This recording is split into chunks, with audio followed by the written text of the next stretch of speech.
Are you tired of dealing with printers? Are you tired of installing drivers? Are you tired of fixing anything that's to do with printers? You gotta call 1-800-KICK-PRINTERS. That's right, 1-800-KICK-PRINTERS. When you're fighting a printer, what you do is you wanna strike it in the head. And then when you do that, you strike it in the head, you kick it, and then you take the paper out of it. That's what you want to do. Second thing you want to do is you want to headbutt it. So you just run into it and just headbutt it with your head, and you're good to go after that. Third thing you want to do is you want to frighten it. So you want to threaten it by tossing around your stick. And then when the printer sees that you're doing that, he's going to run away. Trust me. Trust me. So just call me. I'll give you advice on how to troubleshoot that printer. All right? Hey guys, how you doing? It's Kevtech here, bringing you a video on Q&A. So basically what it is that I do questions and answers. So basically I read comments and questions from my YouTube channel, and I read comments and questions from my Discord. I answer it. I ask you, like, guys, I just had 9K. Thank you guys, greatly appreciate it. Over 9K actually now, but better late than never, right? So basically the questions and answers, ask me anything. 9K special. So hopefully you like the skit that I said at the beginning. So anyway, so I'm going to answer all the questions that have been asked from me. Like I said, thank you guys for following me. Greatly appreciate it. Let me read the comments and let's go over it. It's questions and answers, like always, alright? So let's see. Should I start with YouTube or should I start with Discord? Let's do YouTube first, and then we'll go over Discord. Alright. Let's see. My questions, Corey. My questions are: what are all the ways someone can transfer into other fields in IT? For example, Helpdesk to network engineer, sysadmin to cybersecurity analyst. I know one step is certification. How do you advance in your career with only entry-level experience? It's a very good question, Corey. So, to answer that question, basically you build your own lab at home. You practice at home. So what you do is what you do. You practice at home. That's the first thing you want to do. The second thing you want to do is, if you're working with a team, you want to stick with the person that already has that experience or is already in that position. So like if you're working with a sysadmin, for example, you want to talk to him or her, whoever it is, and ask them, how did they get that position? What did they do to get that position? And what did they study to get that position? You know, and what should you know if you want that position, if that makes sense. So I would ask them all these questions, and then after that, I would see if they have some sort of job opening. Once I get certified and once I actually understand the technologies, I would talk to my manager and see if I could move into something else. So like if you're at Helpdesk, I want to see if I can move into sysadmin. If you're Helpdesk, I want to see if I can move into network admin. So just learn whatever the person is doing in that job, if that makes sense. And on top of that, you practice it at home by making your own lab. So if it's a network admin stuff, you do Cisco Packet Tracer. If it's server admin stuff, get familiarized with Azure or AWS. Hopefully that answers your question. Alright? This name is the letter D, I guess. What are some first day issues you expected a level 2 technician to solve? That's a very good question. So when I started this job where I'm in right now, I'm level 2 obviously. When I started my first job, it was funny for me because I only had like a few hours of, like one day of training. And I noticed that Skype wasn't working, and immediately I knew what the issue was: a SIP address. So if you don't have a SIP address, your Skype is not going to work. So you click on Skype, it'll get stuck on connecting, and it'll say connecting, and then it won't sign you in. So basically what that means is that you don't have a SIP address on the link server.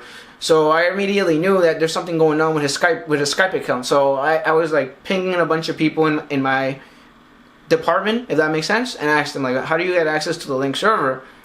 And they showed me how to do that, and I knew that was the issue. And someone else was having an issue where their Outlook would open.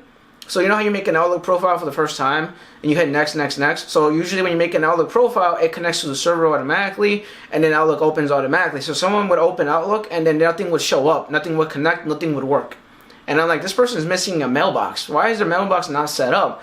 And this was another new hire that we had in New York. So stuff like that, you should already know what that is. You should know about hardware break and fix. You should be familiar with Windows operating systems. You should be familiar with Active Directory using computers already, and how that works, and how to create an account, how to set up an account, some shared drive permissioning. If you know how to do shared drives, you need to know how to do that too. A little bit of everything. these things I learned prior to landing this job. So when they went to train me, it wasn't really a long training, if that makes sense, because I kind of knew what to do already, if that makes sense. So yeah, to answer your question, there's certain things you need to know. So you need to know beforehand, obviously. So that's what it is. Let's see. Wow, your channel is growing. My dude, love to see it. Thank you. Appreciate it. Right now, I don't have any work experience. I've done my bachelor's degree in computer science. I'm certified in MCSA. My question is, what type of job should I land first? As a sysadmin or network technician? So if you're certified in MCSE, that's usually sysadmin.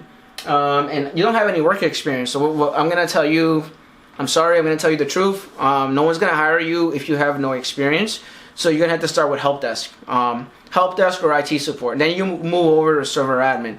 Unless you know someone, unless you get lucky, unless you get a reference, unless you just happen to be in the right place at the right time and the manager likes you, then you could get a job as a server admin or sysadmin. But if you have no experience whatsoever, they're not going to hire you because you have no experience. They're not going to give someone access to a server if they have no experience. So hopefully that answers your question. Let's see. I am trying to learn Linux. Sorry, the other person I'm not even going to try to say your name. Suman, I'm trying to learn Linux and get some certifications from Red Hat. You think it's beneficial for entry-level IT jobs? For the entry-level IT jobs, you need to know CompTIA A+. Yes, that is what you need to know. It's not Linux. It's good to have that. It's good to have certification in the Linux. But when you first start IT, usually the typical person that starts IT, they get A+, or they get some sort of hands-on training, or they learn something that has to, or they learn was it the ITL, like the Helpdesk certifications? They get that as well. You know, there's CompTIA A+ or that one. So you won't see someone trying to get a Linux certification because you don't commonly see that as entry level, if that makes sense. It's good to have it because it's good. It looks good on your resume. But if you're trying to get a job in IT and you're trying to land your first job in IT, typically I tell everyone to go to the A+ because it's well-rounded. It covers Windows, it covers Mac, it covers Linux. You know, there we go, Linux. And that's what I tell people to do. Hopefully that makes sense. But if you have it already, or you're currently studying it to add it on your resume, more firepower to you. Yes, any certification that is Linux or Windows or Mac will definitely help your resume. So I know even though that's not entry level per se, it will still help you in your resume. Hopefully that answers your question. All right, congratulations, going straight 100K. I wish that's not gonna happen. Not now. All right, so I'm saying congratulations to 100K subscribers. It's funny. All right, I'm done with the YouTube stuff. Let me look at my Discord channel. Let's see what people have been asking me. So these are questions that have been asked of me. Let's see what else we have here. What else? Let's see. William, how many pizzas and beers does it take to make a content, Kevin? How many pizzas and beers do you need to eat and drink to make content? Not a lot. I have probably 3 beers, 2 slices, and I'm good. The slices are pretty big over here, so 2 slices of pepperoni, can't go wrong with that. Hopefully that answers your question. Very good question. I like that question. Can't go wrong with pizza. Can't go wrong with pizza. All right. Let's see. Let's see. What's your favorite game of all time? Oh, hi, Heifa asked me. Favorite song to work out? Rocky. The Rocky music that motivates me. I listen to that to motivate me. Listen to Rocky, the Rocky Balboa music, or I listen to Linkin Park. I like Linkin Park. Those are the 2 things that I like for working out. Those are usually the ones that I listen to: Rocky or Linkin Park, or some techno when I work out. Hopefully that answers your question. What's your favorite game of all time? Shazib, I can't pronounce your name, I'm sorry. My favorite game of all time is Counter-Strike Source. I have 13,000 hours for that game. Just about 13,000. I love that game. It's a really, really fun game. That's one of my go-to games, if that makes sense. Virginia, who was your role model in high school or later? My role model was my teacher. His name is Mr. B. He told me everything I need to know. He told me everything I need to know about Active Directory, users, and computers. And he actually helped me get my first job in IT as a field technician for the DOE. Hopefully that answers your question. This question, man. I just talked about this, and oh my goodness. All right. Why do you love printers so much, and what do you love most about them? I do not like printers. He asked me that question purposely because he knows I don't like printers. As far as dealing with printers, I had to install them. I deal with them every day. As a field technician in one of my first jobs in IT, I was installing, setting it up, putting paper on the tray, picking it up, taking it from floor to floor, and stuff like that. But printers, I'm not really a fan of printers. Anyone that's help desk or IT support, any type of tech support, sysadmin, network admin, typically the IT guy is not a fan of printers. Just letting you know, none of us like printers for some reason. We deal with problems with it all the time. It's just, that's how it is. It is what it is, right? All right. Dial D, can't pronounce your name. I'm sorry, I'm terrible with names. How do you keep yourself motivated and learning? Are you using videos, audio? I'm always motivated. I work out, so when you work out, I guess per se, I'm always motivated. I exercise, I work out. I watch other YouTuber. I watch other YouTube content from other YouTubers. By the way, I follow social media platform using LinkedIn. I'm always on Professor Master. I'm always on. I like what I do. To answer that question, I just like what I do. I like my job. I like what I do. YouTube, I like YouTube as well. I just like what I like teaching people, and I also like what I do. Genuinely, I just like what I do. Otherwise, I wouldn't have motivation to do it. And I exercise too. I'm always working out. Keep myself healthy. Even though I drink beer and everything, I keep myself healthy. You know, try to stay motivated, try to stay fit, try to stay active, try to stay positive, try to stay humble. Those are the things that I believe in. Those are my core values as a human being, is being positive, staying motivated, helping other people, helping each other, motivate each other. That's how I look at life, if that makes sense. That's just me, though. I don't know. What's your strategy? What strategy are you taking about when you decide to take a PASS or AT certification? My strategy for that is I set a date.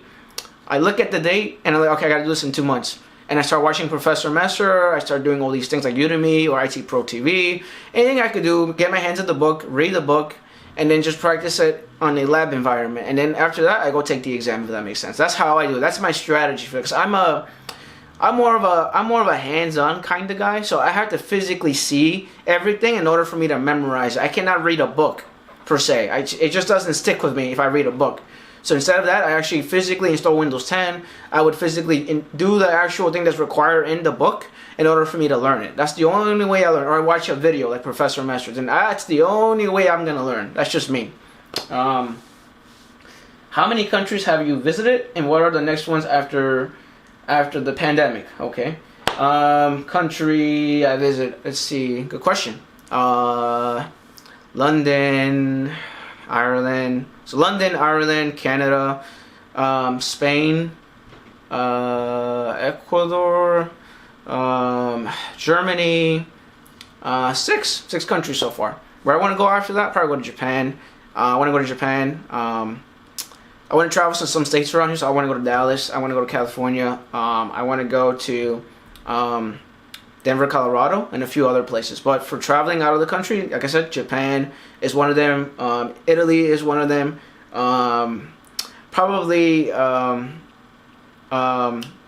Starbone. Probably Dubai, and a few other places. It's just too many to list. You know, it's just too many to list. Okay, next question. What are likely likely problems to face with printers, and how do you add a printer to a network? Why are you asking me questions about printers?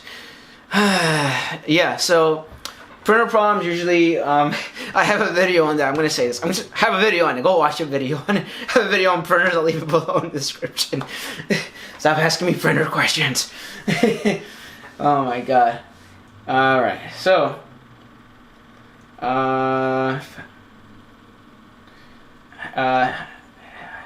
Hey, if you ever had to be one kind of printer paper, what would you be? I would be none of them. I would just run away and I'd be a printer paper. Oh boy. I see any more questions? That's it. That's it for today. No more questions for today. Yeah. So that's a Q&A of my comments and YouTube and my comments on Discord. Thank you guys for following me. The community is extremely strong. Very positive community. Everyone's helping each other. People have been getting jobs. I've been seeing everyone get a job. I've been seeing everyone get a job. At least one person get a job a week. that's amazing for me. So that makes me happy too. And when people tell me, Kevin, I saw this video that you made and it helped me get a job in IT, it makes me happy as a person, as a YouTuber, as a content creator. Those things, little things like that motivate me, because it tells me that I'm doing something to help somebody, if that makes sense. All right. With that being said, I hope you guys have a great day. The road to 10K, hopefully. Hopefully 10,000 subs this year. We'll see what happens. Like I said, love you guys. Thank you. Appreciate it. And I hope you guys have a great Sunday. All right. Take care. Peace. Later. Bye.